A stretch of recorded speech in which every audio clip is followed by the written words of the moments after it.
Of course. Here is the English translation of the text you provided. The smell of sawdust, which had always brought me peace, now felt suffocating. In my workshop in Columbus, Ohio, the only sound was the low hum of my laptop. But on the screen, a silent hell was unfolding in high definition. It was 2:47 p.m. on a Tuesday. The security camera footage from our bedroom showed my wife Eleanor in our bed, the bed I had built with my own hands. But she wasn't alone. The man with her was Markham Jennings, her arrogant co-worker whom I had despised since the first limp handshake. I, Jacob Miller, at 43 years old, had always believed in the solidity of things, in wood that doesn't give, in joints that don't loosen, in vows that don't break. With a single click, I watched my 17-year marriage turn to dust. My hands, accustomed to handling planers and saws with millimeter precision, were paralyzed over the keyboard. A knot of ice formed in my stomach as I watched that choreographed betrayal, the intimacy that should have been mine, being stolen and desecrated. "Dad, you look like you've seen a ghost," said my daughter Sophia, startling me as she entered the workshop. I shut the laptop with a force that nearly broke the screen. "Just work stuff, honey. A complicated project." My voice came out hoarse, strange. Sophia, at 16, was too smart. She gave me a suspicious look, but shrugged. "Okay." Ellie called. "She said she has an amazing surprise for dinner and asked you not to be late." Ellie. She didn't even use the nickname I gave her anymore. Now she was the corporate world's Ellie. The surprise, I figured, would be another lie about a promotion or a bonus. Little did I know the poison would be much worse. For hours, I sat in the darkness of my workshop, the video playing on an infinite loop in my mind. The anger was a liquid metal boiling in my veins. But on the outside, I was cold. Cold as steel. Revenge couldn't be an uncontrolled fire. It needed to be a construction. Perfect, methodical, and devastating. When I got home at 6 in the evening, the smell of baking lasagna filled the air. Ellie came to greet me with a kiss. I tasted the lie on her lips and needed all my strength not to pull away. She was radiant with a sparkle in her eyes that made me nauseous. "Jake, honey, sit down." "I have the best news in the world," she said, pulling me to the dining table that, ironically, I had built for our 10th anniversary. Sophia was already there, looking at her mother with anticipation. Ellie held my hands across the table. Her hands were warm. Mine were ice cold. "We did it, Jake," she whispered, with tears of joy in her eyes. "After all this time trying, I'm pregnant." The world stopped. The hum of the laptop was replaced by a deafening ringing in my ears. Pregnant. She looked at me, expecting a joyful reaction, a hug, tears. Sophia screamed with happiness, running to hug her mother. And me? I smiled. It was the hardest, most fake smile of my life, a grotesque carving of happiness on my petrified face. The woman who was in my bed with another man hours ago was now telling me she was carrying my child. The math didn't add up. The biology didn't add up. Her betrayal wasn't just an act, it was a conspiracy. That's incredible, Elle, I managed to say. I stood up and hugged her. I felt her body against mine, and the only thing I could think about was how I was going to destroy every fiber of her being. Later that night, while Ellie was taking a relaxing bath for the baby, her phone, left on the kitchen counter, vibrated. The screen lit up with a message preview from a WhatsApp group called The Hercules Project. The message was from Markham. Did he take the bait? I can't wait to meet my son. My blood ran cold. But it wasn't Markham's message that broke me.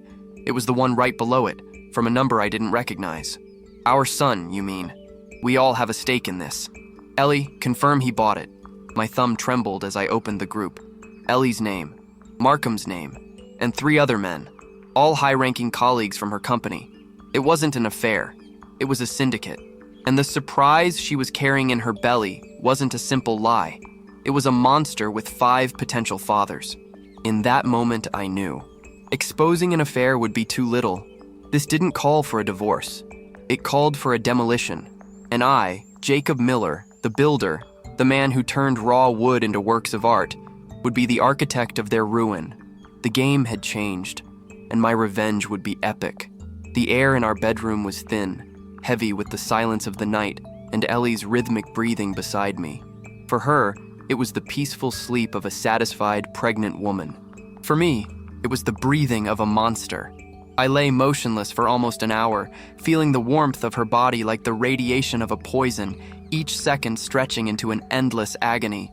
My heart hammered against my ribs, a war drum announcing the battle that only I knew was coming.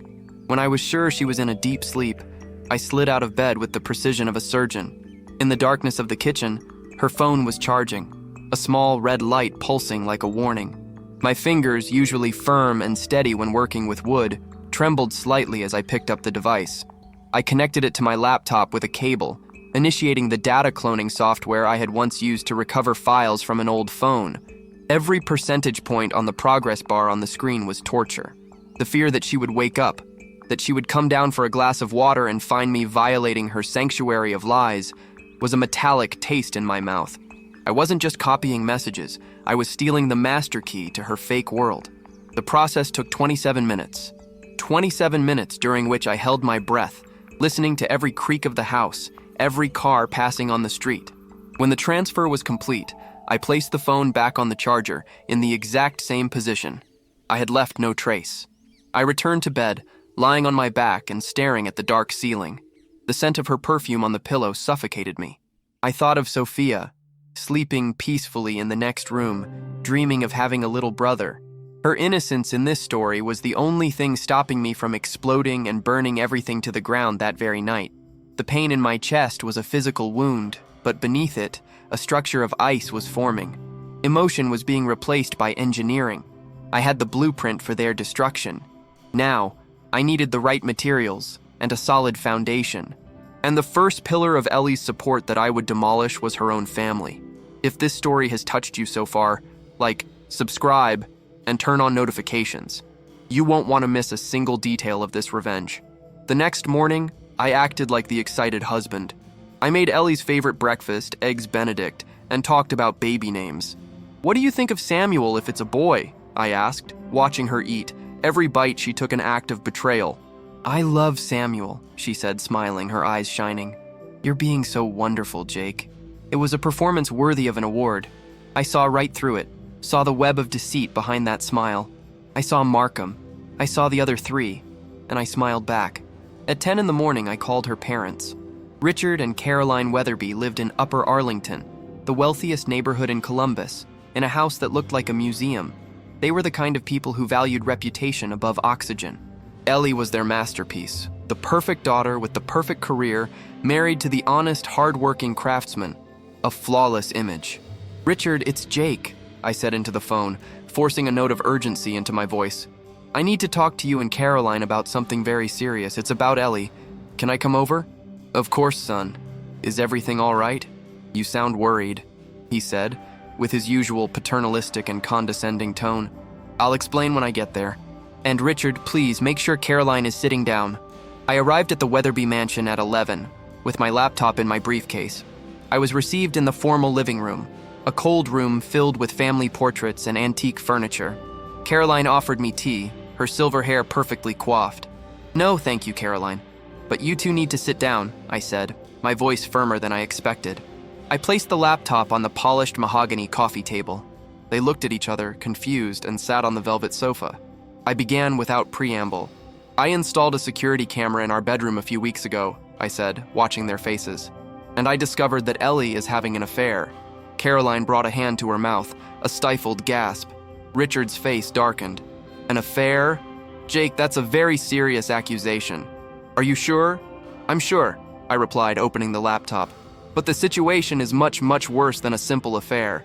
I turned the screen towards them and played the video of Ellie and Markham. The silence in the room was broken by Caroline's horrified gasp. Richard turned white, then red. "Turn that off," he growled, his voice trembling with fury. I closed the screen. That was yesterday. Hours later, she came home and told me she's pregnant. "Oh my God," whispered Caroline, tears beginning to stream down her made-up face. "Is the baby not yours?" "This is where the story gets sicker," I continued. I opened the files I had copied from her phone. I showed them the Hercules Project group. I showed them Markham's message. And then, the messages from the other three men. With every name, every explicit sentence, I watched their world crumble.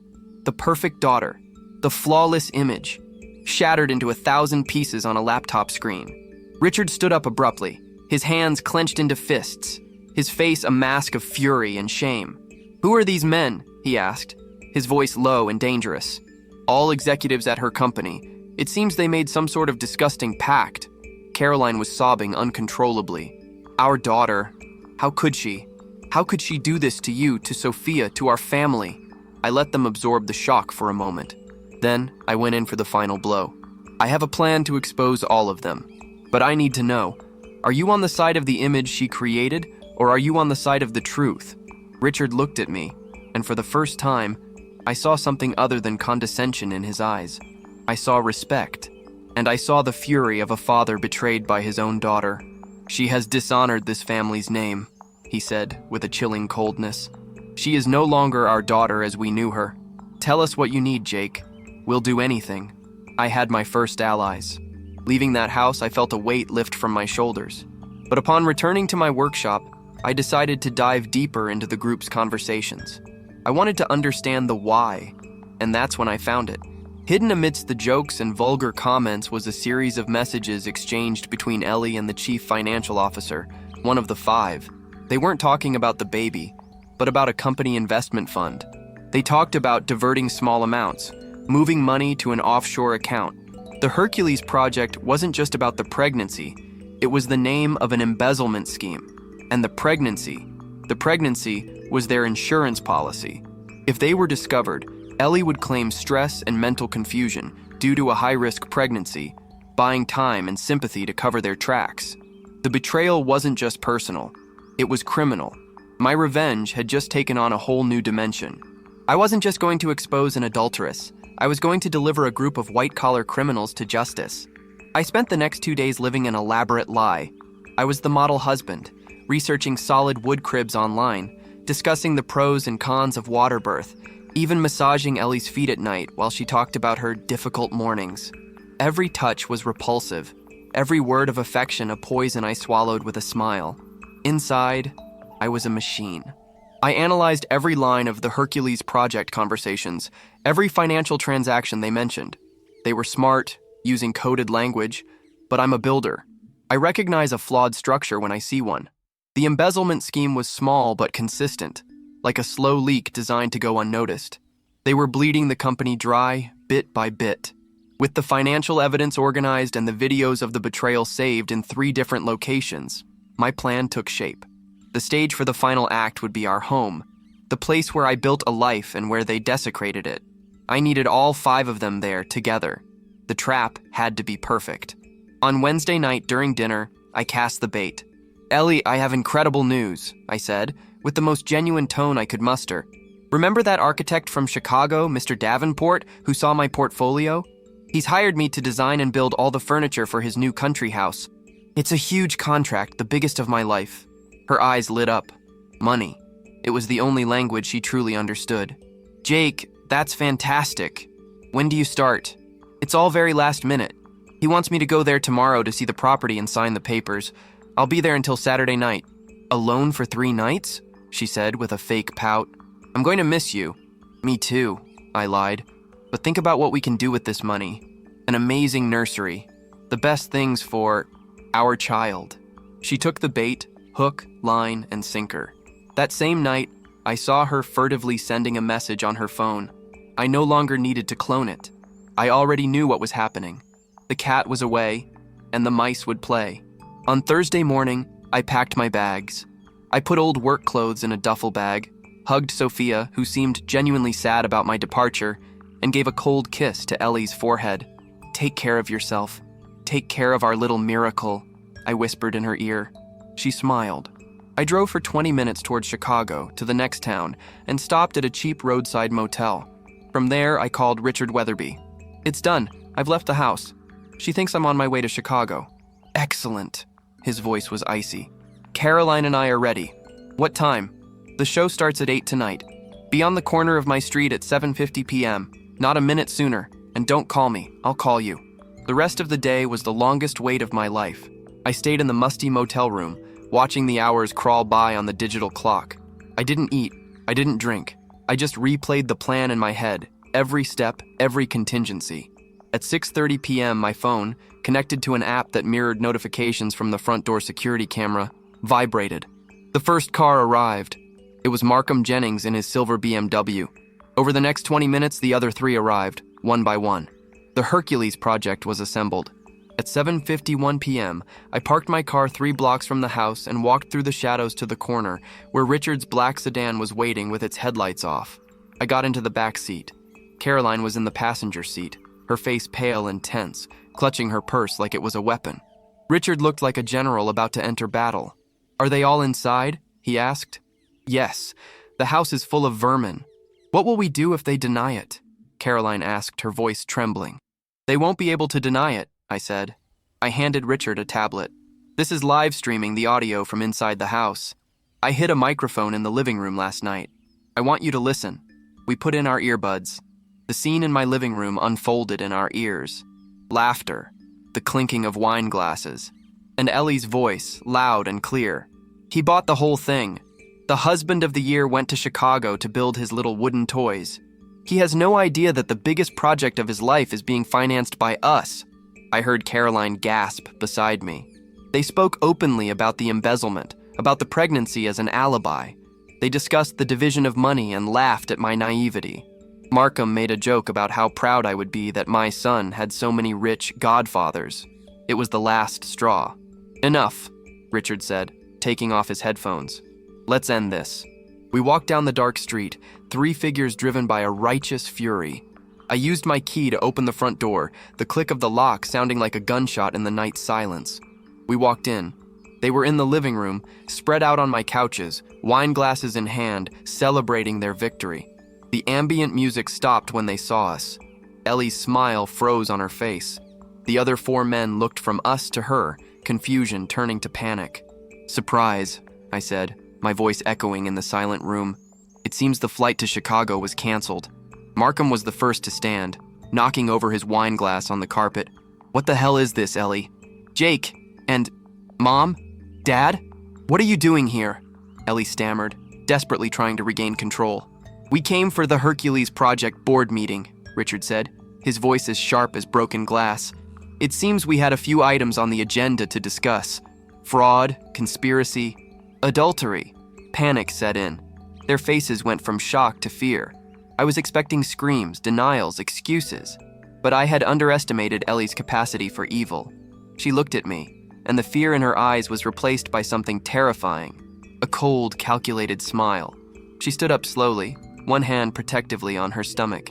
"I knew it," she said, her voice calm, almost amused. "I knew you were too weak to handle a strong woman. I saw you spying on me. I saw you tampering with my phone." I frowned, confused. "What are you talking about?" "Dad, Mom," she said, turning to her parents, fake tears welling up in her eyes. "Jake didn't take it well when I told him I wanted a divorce. He became abusive, controlling. He fabricated all this evidence because he can't stand the thought of losing me. These men, they're my colleagues, my friends, supporting me through this terrible time. He's trying to ruin me and everyone who tried to help me." The room fell completely silent. The script had been flipped. She wasn't denying it. She was counterattacking with the most venomous of lies, painting herself as the victim and me as the monster. The 4 men, seeing the lifeline she had thrown them, began to nod, their faces shifting from fear to false indignation. "It's true, Mr. Weatherby," Markham said. "We've been worried about Ellie. Jake's behavior has been very erratic." I stood there, paralyzed for a second. My meticulously planned revenge was being threatened by an audacious lie. She was trying to turn my own allies against me. The game was no longer about the evidence I had. It was about who could tell the more convincing story. And Ellie, I realized in that moment, was a master storyteller. The silence in the room was a weapon. For an instant, I saw a shadow of doubt in Richard's eyes. Caroline clutched her purse with white knuckles, looking from me to her daughter, her heart clearly being torn apart. Ellie held her gaze on mine, a cold, smug challenge. She thought she had won. She had underestimated the depth of my preparation. I knew denial was a possibility, but I never imagined she would try to paint me as an abuser. It was her miscalculation. She thought I was a carpenter, but a good carpenter knows the structure of things, and I knew the fragile structure of her world. I took a deep breath, letting her poison settle in the room before I administered the antidote. Then I laughed. It wasn't a loud or maniacal laugh. It was a low, tired, almost sad sound. The sound of a man who had already seen rock bottom and had nothing left to fear. Abusive? I repeated, looking directly at Ellie. Controlling? That's an interesting narrative, Elle. You were always good with fiction. I turned to Richard and Caroline. You've known me for almost 20 years. Have I ever raised my voice to her? Have I ever disrespected her in front of you? Think. Richard remained silent, his face like stone. But the seed of doubt Ellie had planted was dying. She's a brilliant liar, I continued, my voice calm and methodical, cutting through the growing panic of the 5 conspirators. She lies so well that she sometimes almost convinces herself of her own story. But the problem with lies, Ellie, is that they need a foundation. And your foundation is rotten. I walked over to the fireplace, where a series of picture frames told the story of our family. I picked one up, a photo of Ellie, pregnant with Sophia, radiant. Do you remember this, Elle? You were so happy. You said it was a miracle, because the doctor said it would be difficult for us to have another child after the complications you had. Almost impossible, they said. I let the sentence hang in the air. And yet, here we are. A second miracle. Or should I say, a project, I asked, turning to the men. A project so important that it required 5 collaborators? Ellie's face went pale. She hadn't expected me to touch on that. Your story about me being abusive is good, Ellie. It really is. But it has a problem, I said, pulling my phone from my pocket. The problem is that it completely contradicts the story you yourself told in writing to your partners. I opened my photo gallery and selected a specific screenshot from the group chats, one I had saved for this exact moment. I enlarged the font and turned the screen to Richard and Caroline. It was a message from Ellie. Don't worry about Jake, he's a loyal puppy. He'll believe anything I say about this pregnancy. He adores me too much to even question it. The hardest part will be pretending I'm happy with his touch for the next 9 months. Caroline let out a guttural sound, a sob of pain and revulsion. Richard took the phone from my hand, his eyes reading and rereading the sentence. Ellie's victim mask shattered. What was left was the raw, naked ugliness of her betrayal. So, which story is the truth, Ellie? I asked, my voice still low. Am I the abusive monster who terrorizes you, or the loyal puppy you manipulate? Because I don't think you can be both. She opened her mouth, but no sound came out. The 4 men looked like cornered rats, eyeing the exits. And what about the embezzlement? I continued, pressing my advantage. Was that also because I was controlling? Did you need to steal from your own company to have an emergency fund to escape from me? Or was it just greed, pure and simple? Richard placed the phone back in my hand. His eyes, when they met his daughter's, were like shards of ice. It's over, Eleanor, he said, his voice devoid of any emotion. Everything is over. No! She screamed, hysteria finally breaking through her calm facade. You can't do this. I'm pregnant. The stress could harm the baby. The baby? I laughed, a bitter sound. You want to talk about the baby? Great. Let's talk about the baby. I walked to the living room TV and connected my phone. I was hoping to resolve this with a bit more dignity, but you took the dignity from this house a long time ago. The TV screen lit up, and I didn't play the video of her and Markham in our bed. That would just be about adultery. My revenge was bigger. I played an edited video, a compilation. First, an audio clip from Ellie's doctor's appointment 3 months ago, which she had recorded and sent to the group, where the doctor congratulated her on the success of her fertility treatment. Next, the text messages, one after another, appearing on the screen, where the 5 men discussed who would be the donor on which week, following a schedule. And finally, the smoking gun. Markham's corporate credit card statement, which I had found in the files, showing a $20,000 payment to the fertility clinic listed as consulting expenses. The room fell deathly silent. They didn't just have an affair. They didn't just have an embezzlement scheme. They had conspired to trick me into raising a child that was scientifically engineered by one of them, financed with stolen money, and all as part of a larger plan. Caroline collapsed onto the sofa, sobbing openly. Richard looked as if he had aged 10 years in 10 minutes. You're not pregnant by a miracle, Ellie, I said, turning off the TV. You're pregnant by conspiracy. Markham took a step toward me. You're going to regret this, Miller. I turned to face him, and for the first time that night, the cold rage gave way to a hot flame.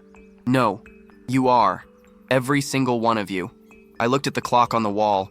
In fact, your regret begins in about 3 minutes. They looked at me confused. I sent this same dossier to 2 people tonight, I explained. The first was the CFO's wife. From what I've read in your messages, she's a rather jealous woman. The second was to the CEO of your company, an old friend of my father's. The email was scheduled to be sent at 8:30 p.m. He should be reading everything right about now. The collective gasp of panic was music to my ears. Phones began to be pulled from pockets. The terror was palpable. Their ruin was no longer in the future. It was happening. Right at that moment. The sound that followed was not one of screams, but a cacophony of digital despair. Phones vibrating in unison, screens lighting up with the apocalyptic previews of emails from CEOs and messages from furious wives. The Hercules project crumbled in real time, right there in my living room. Markham Jennings's face was a mask of melting wax. The CFO stared at the door as if he planned to run through the wall. They were no longer corporate titans.